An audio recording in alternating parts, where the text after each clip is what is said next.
The muted colors. English is not OP's first language. Wife and I are together for 22 years and married for 20 years. I am 46 years old, wife is 41. We have 2 kids, age 5 years and 18 months. Why wait for so long to have children? Anyways, we had an unplanned pregnancy 4 months ago. I was really excited and happy, but not really being able to share it with my wife because of her being panicked and disturbed attitude about it. I was happy for the prospect of having another baby and she was not.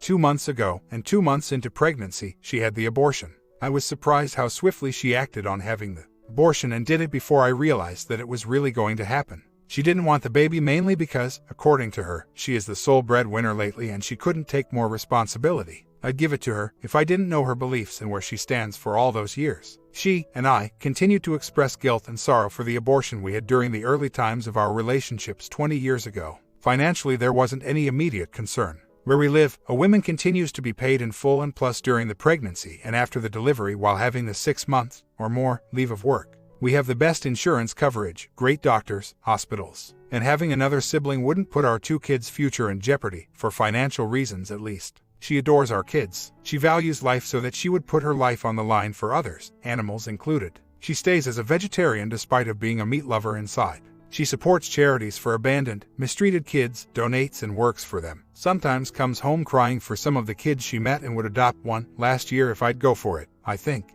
Well, again, I was surprised. If it was a well laid out movie, it would lead to something extraordinary about her not wanting that baby. Don't get the wrong idea, baby was mine, I think. And I don't think that she had any affair around the time of that pregnancy, I think. The abortion was the turning point. Before, we were just back from a really nice holiday and after we were crumbling into pieces in every meaning.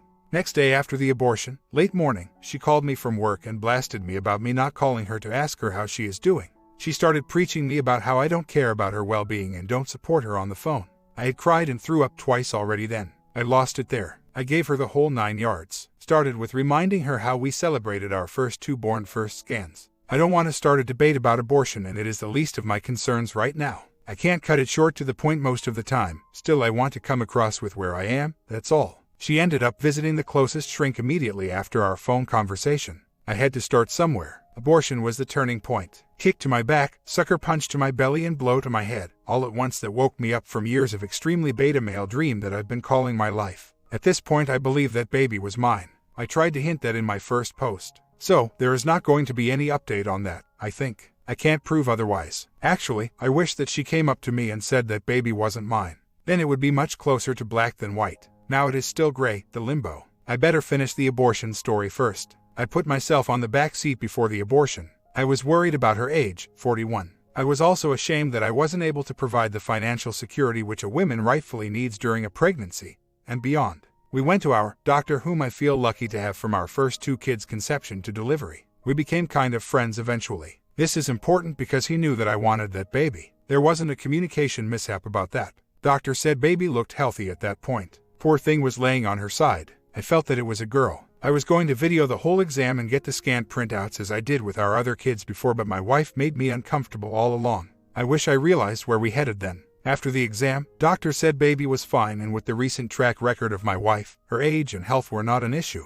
She mumbled a little bit about this as not being a planned pregnancy. She asked about the legal deadline of having an abortion but mostly seemed undecided. Her pregnancies were really easy. She's never had a morning sickness, food cravings, gaining weight, mood swings, not more than her usual. Her self-admitted high pain tolerance was also useful during tests, frequent blood draws and up to the delivery. She could carry me to delivery room on her back and joking on the way. She was like we could have 10 babies if we started earlier. We talked about it. I said I want this baby and she said I am not sure, and towards the last couple of days she started saying that I am having an abortion.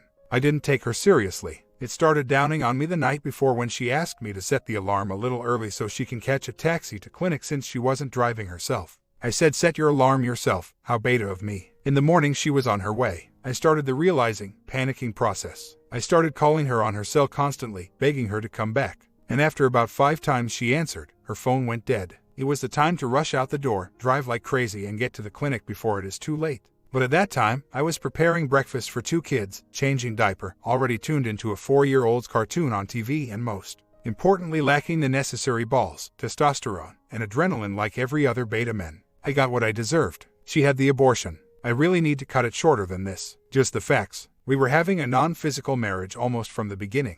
Can you believe living through about 18 years without any birth control and not having any pregnancies? That was the first thing that we had to explain to our doctor after he couldn't find anything biologically wrong. We had our first child via fertilization way. Last year, we had bond only 3 times. All initiated by me when I am half awake so that I am mostly animal, and she is totally asleep so that her participation is not required, at least at the beginning. First session of the year was around last winter, we had a lousy bonding. Second time, last September. Third time, around mid, initiated by me half asleep, she suddenly turned and said, "Heck, I am probably pregnant, let's do it." Second time above counts for the cause of her last pregnancy. It is a little peculiar that after 20 years of unprotected, although seldom bonding, she becomes pregnant at our older age with a minute amount of my pre-coma. Well, dates correspond fine, I think. One thing I have yet to tell you about abortion is how I ended up in her room with a panic attack. I'll come to that too, and then comes infidelities. Now it is too late again and I have to wake up early. I should again say that aborted baby was probably mine. I don't have a betrayal story around that. Lately, we both been in therapies and I put on medicine for anxiety and depression. At this point, I don't care if I was the father or an alien who beamed himself into our bedroom and slept with my wife while I am kept unconscious by the anesthetics through aliens or other crap. And yes, a lot is over. It is impossible to make it all over with 2 very young kids. I don't need any redder flags. We have been through pretty ugly stuff already, details are coming. I am practically a stay-home dad. I am considering divorce too. I am not at a point yet that I can decide where I take it from here. Upper limit for selective abortion is 12 weeks here. Our doctor suggested to do it before 8 weeks to keep things medically less complicated, if it was going to be the case. 8 weeks were up in few days. That is why she suddenly got up to speed and finished it in the following days after the exam. In fact, for the last 3 weeks, after she missed her period, she wasn't in any kind of rush. We've been talking and joking about the possibility of her being pregnant. One of the jokes was me not having a real physical life and still being in the position of having to deal with the complications of bonding after having one lousy session. I never meant I didn't want the baby. I was just playing the role of a high school kid for a joke. I always made her, and myself, laugh even during the worst times we had. Another thing I should mention is that we are able to conceive via natural way. First, it happened 20 years ago, with our mutual decision. We ended it at 2nd week of pregnancy. She was so upset immediately after that first abortion. She had been through all common and healthy symptoms. The guilt, feeling of loss, crying when she saw a pregnant woman or a baby around, for months. And we both have regretted what we have done, ever since. We started to try for a baby, around 2011, 2 years after our false reconciliation. What a fool I am. We had slept together once or twice during that certain time of month and never missed our vitamins and supplements. Nothing happened for the next 5 years. Then we decided to see a fertilization specialist. Guess what? During her first exam, doctor saw a baby, around 1 month old, in her womb. Unfortunately, we lost the baby at 12 weeks into pregnancy. Then 2 years later we had our first baby via fertilization. Then it happened again. When we decided to have our second baby, we went back to our doctor. He planned to start her treatment after her next period. We had been having duty-full bonding, duty for her, for the last few months for our next baby. When we showed up at doctor's office, after delayed period, he saw the baby already in place. Smart baby saved us spending thousands of dollars, won herself a free delivery. That's how we hid our daughter. What I am coming to is, we are used to have unexpected pregnancies when chances are slim after so many years of drought. My boy and old schoolgirl both look exactly like me and believe like me. It is unbelievable. I don't think a DNA test is necessary. We live in a Mediterranean country. There are not a lot of guys around looking like me. I have a unique complexion. I am not going to say you never know this time. Kids must be mine. Now, she hasn't expressed any remorse for the second abortion yet. She still maintains that she did the right thing, let alone not having the baby. After seeing the change in our marriage which her selfish act triggered, she should damn be sorry and say I did a bad thing, very bad thing. I know she is already there inside, but she is still trying to keep her guard up by showing a content face. I am hoping to end this abortion saga with this last post. Enough with abortion. She had the abortion around middle of last November. Like I explained before, I wasted her on the phone next day. She found a psychiatrist immediately. I didn't talk to her for the next 4 days. I was in very bad mood. Then I started coming out. Just for starting the dealing with it in dialogue process and relive my guilt a little bit, I approached her and asked, "Would you not have the abortion if I were a little more adamant about it?" I said nothing else. She turned around, opened her mouth. She ended by saying divorce is fine with me. Just make your mind up and let me know in a week. I said wow inside. Nothing else. I just turned around and left the room thinking where the hell is that D word coming from? About 3 weeks after her ultimatum, I learned that a married woman cannot have an abortion or any operation for birth control without written consent from her husband, and the doctor or the medical facility is responsible to obtain it before such procedure. Of course, I didn't provide any consent to anybody in that subject. including the IUD she has had placed during her control visit without my knowledge. It was Sunday. I learned that when I was checking local law over the internet. I jolted up my seat and started cursing myself. I have always had a great sense of justice. I am like a lawyer without formal education. I've never played the victim, except against my wife. When I had to stand for me or my wife's rights, I did it without hesitation. They were mostly business and workplace related. I always had one or two lawyers at hand. All my cases ended in my favor. What I am saying is I have always protected my legal rights, sometimes just for the sake of justice, even when I know at the beginning that it will cost me financially at the end. And I never went for legally isn't mine. How did I let it slip this time? I was going to sue the doctor's ass with every possible demand and donate the money for charities. I was thinking to put my wife onto witness stand forcefully just to see their faces against each other, docs and wives, and possibly sue my wife too. Soon after my discovery, I started showing the full symptoms of panic attack and hospitalized. Then I was referred to a psychiatrist. I will never forgive her for the abortion. I haven't started the infidelity part yet, let alone coping with it. We were married for 2 years when she had her first affair. We both were talking about not doing a good job as husband and wife, either of us, or considering divorce. It was mostly a talk. We engaged sometimes after the problems we had during our, yet short marriage, but other than that we were living in the same house, cooking, eating good food, watching a movie with wine or beer and going to bed together, doing almost everything together at the time. Life was easy, no kids, no health problems. We were financially good. We were working on our second college degrees. We were mostly enjoying what we have than despising it. Frequency of bonding was once a week then. For a 23-year-old woman and 28-year-old man, I call it a non-physical marriage. It was a Friday or Saturday night. A male friend of my wife showed up around 9 p.m. I saw him once before and she talked to him twice before, I guess. He was more of a new acquaintance than a friend to her. He had asked my wife early that day that if she and I, for not being too forward I guess, would like to join him and his friends to go to a club, disco that night. She said okay, and it didn't seem too far off to me since we were in a college environment and partying, socializing was a good part of it. I didn't want to join in that group because I was too busy with my work around that time, and they left after last time she asked me to go with them. After about 2 a.m. that night I started getting nervous. She wasn't back. I didn't know the guy well and anyone in that group of people. I knew that club was closing at 2 a.m. It was a time before we had cell phones. All I could do is to find his phone. He was living with his family, from the directory, and talk to his mom very early in the morning. She came back around 7 a.m. next morning. She hugged me and started crying. She said she had slept with him. I wasn't ready for that even after it was so apparent. It turned out there was not a group of people, just my wife and him and the friend of his to give them a ride to the club. I guess even the guy wasn't expecting to score so quick. He didn't make any plans. My wife paid for the motel. I guess she dragged him there. Seeing her taking off her fancy lingerie, which she only wears for a special occasion, getting ready to get in our bed and crying at the same time. That was 18 years ago. Time doesn't heal you if you are on the wrong medicine. For the kids, living with single parents or with parents remarried to someone else is healthier than living in a dysfunctional family home with 2 original parents. It is only true if we assume that the problems of the couple are not contained carefully, played out around children, a general sense of anger, conflict, despair is hanging on the air, and abuse is going on, then we can safely say that it is not good for kids. Get a divorce. In our case, our home is really cozy, hospitable, and a mostly fun for our kids, except when we need to enforce some basic rules about food and too much TV. They are thriving well. They have 2 attentive, loving parents. Kids also see that their 2 parents are loving, caring, and affectionate towards each other. We are not faking. Kids are capable sensing the sincerity of things. Now you ask, how can you say that you 2 are not faking? How that monster wife of yours can be good for anybody, including her own offspring?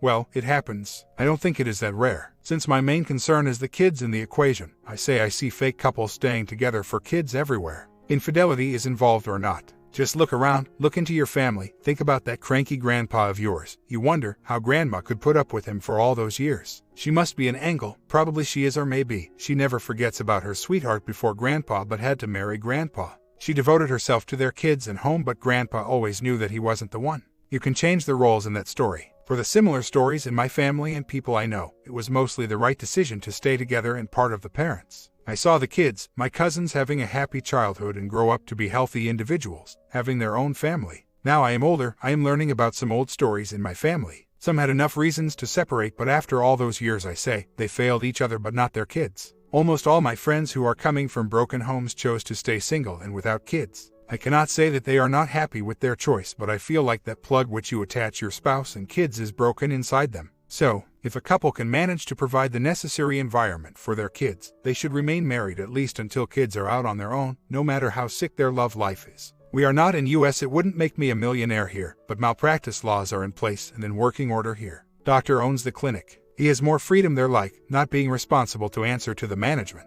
One reason of some parts of my story are not making sense can be explained by me living in another country, having different laws and realities. After 6 years, when I say, she couldn't have survived by herself for long in that condition. She was a full-time student with a low-wage part-time job. I was not clear what her survival means. I better mention that we both were international students in US with student visas, which only let her work at her college for 20 hours a week for a minimum wage. If I didn't support her, she had to quit school and leave the country. I did not want that happen. I am worse than a doormat. Hard to believe, but I am the love of her life. I am her platonic love that she cannot have after all the wrong things she did. During the roughly first half of our marriage, I paid the bills and she helped. For the second half, she has been paying all of the bills. Overall, she put more money to us than I did. Now she is in a very good state when it comes to her career. When we met, she was a college student. For the first half of our marriage, I changed who she was. She was in a suicide mission with her life. Under my control. Yes, I was controlling in a good way.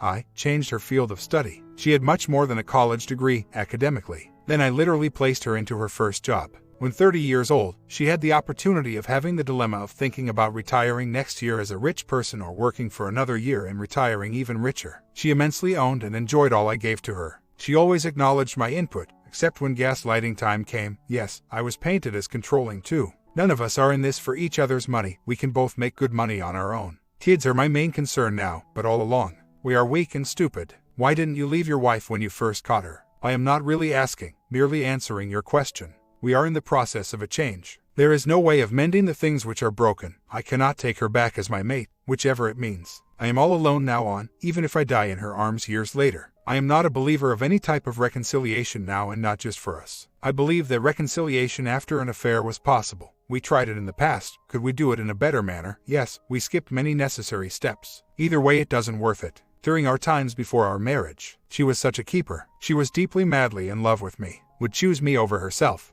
Once, I was going to take a verbal exam at a college where I was applying for graduate studies in an engineering field. She went there without my knowledge, posed as an engineering graduate who is going to apply for herself, and took a long briefing with one of the professors about how is that verbal exam going to be. She had taken very detailed notes of the conversation for me. She had nothing to do with engineering, let alone being graduate of anything at the time. She always thought I was too good for her. She never felt content with me. It was just cute of her for me at the beginning. But later, her feeling of inadequacy played a big role. As her demons started tingling her mind, as she started destroying both our lives, I let my dissatisfaction known. It made it harder for her to stay on her sane side. Then she became open to affairs and other mistakes she made just to have a little relief. I always felt that I was dealing with a sick person in my family, which made me stay for so long. If she wanted to go and put a little logic, action plan behind it, I would let her go. During about first month after abortion, she said I am leaving in tears one morning and left for work. I know her, it was just a hollow statement. After she is back, I asked, how did she come up with that? I didn't mean it as not appropriate. I just wanted to know how she came to that and what her plans were. I could have agreed. She answered, I thought you wanted it. For the record, I said no, I didn't say that. I just said divorce is a very viable option and can happen. And she said, oh, okay. She didn't leave. I have been drinking almost every day after our argument started. About 4 or 5 times, I became verbally hard on her about her mistakes and how it is hard to make things any better after all. I am not going to explain for too long about my drinking and abusing my wife. There has never been such a thing, ever. On the last episode, I told her to duck off of my life. She was crying already. She asked me, do you really want me to do that?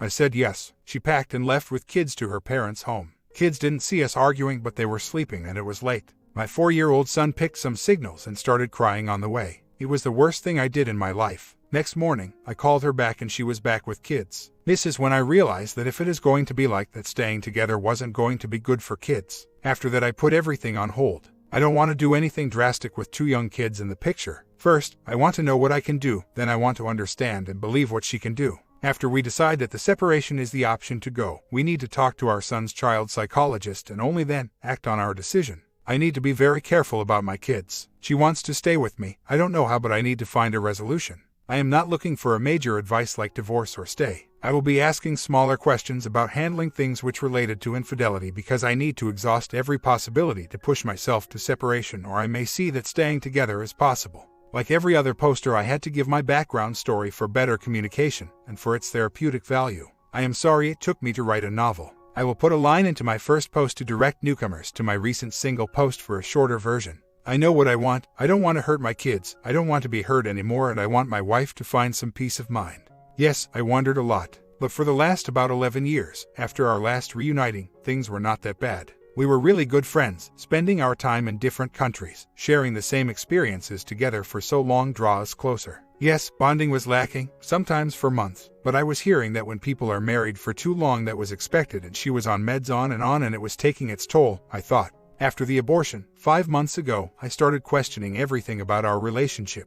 Now I am very angry, pissed off, and hopeless. This is where my title comes from. I am very upset about her past 2 affairs. Her last affair was 13 years ago, but now I feel like it happened yesterday. We did not handle her affairs in a manner that led us and our marriage to heal. I had my psychiatrist because I was referred to one after I hospitalized with panic attack, and my wife found her psychologist in a hurry after our first ugly conversation on phone after abortion.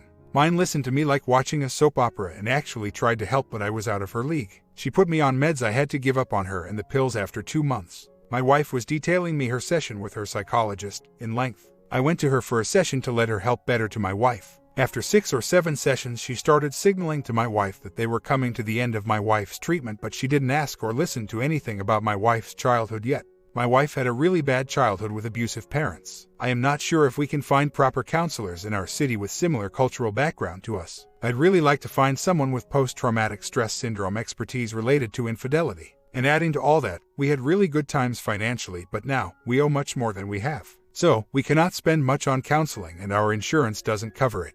I don't want to force her. I wish she would come here, read others' experiences, and tell her story. I think she will be here when she is ready. Her resentment about her dad and mom was remarkable. I used to dig into psychology a bit myself when I was a young flake, intellectual cafe goer, so I knew that was something to be regarded as important for a person's psyche. During the middle of her last affair, at one of our conversations, I remember myself telling her, "Please, stop, I am not your father." She was coming on to me, rewriting our story as if she was not with me but with her father during our years together. The phrases she used against me was same as she was describing her father. We were sitting on a meal in a restaurant. I was not really eating. I was melting away in my skin, was hardly holding my tears back. She was sleeping with her lover regularly at the time and gaslighting me, projecting her grudge to her father on me on that table. I was the abuser and she was the abused and now freed poor girl. All I could say was, "Please, stop, I am not your father." Then I left for my cave to cry and crush, and she went back to work, or she went to her lover, I don't know. She had a really though childhood, but I am also a believer of good genes makes good people.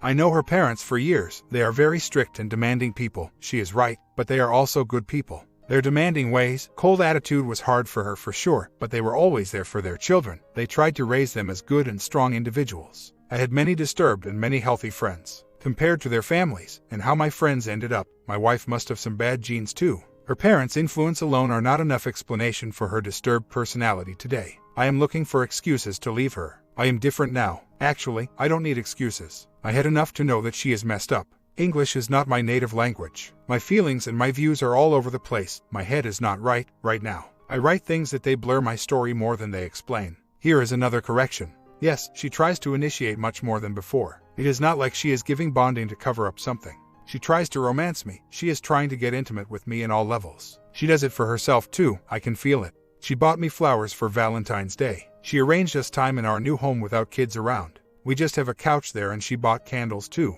I feel lame writing this. Receiving flowers was weird. It is important to note that she is trying to have a fulfilling, satisfying relationship with me. I am looking around and I see people who were able to manage to stay together just for kids. Kids grew up to be fine individuals. Examples I see stops me going forward with separation. Norm here is different than the norm in US. We don't have many single parents here as there are in US, albeit we have more dysfunctional families. Societies have different norms, and I want to keep my kids as closer as to the norm here, which is just keep your mouth shut and raise your kids for their sake. My comment, Part 2. We will find out what happens to OP and his partner. Let me finish my breakfast and I will get to Part 2 ASAP.